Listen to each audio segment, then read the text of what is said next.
భార్య: ఏమండి, దేవుడు ఎంత మంచి పని చేశాడో కదా. భర్త: ఏమిటది? భార్య: మనకు 2 చెవులు ఇచ్చాడు కాబట్టి చక్కగా కరోనా వచ్చినా మాస్క్ పెట్టుకోగలుగుతున్నాం, లేకపోతే 2 మేకులు కొట్టుకోవాల్సి వచ్చేది. భర్త: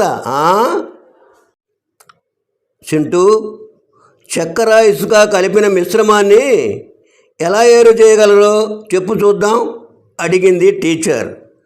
నేల మీద పంపితే సరి, చక్కెరను చీమలు తినేస్తాయి, ఇసుక మాత్రమే మిగులుతుంది చెప్పాడు చింటూ.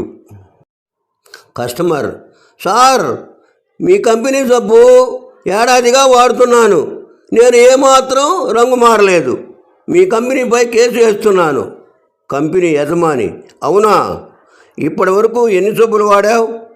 కస్టమర్: ఎన్ని వాడటం ఏంటి, ఏడాదిగా ఒకదాన్నే వాడుతున్నాను.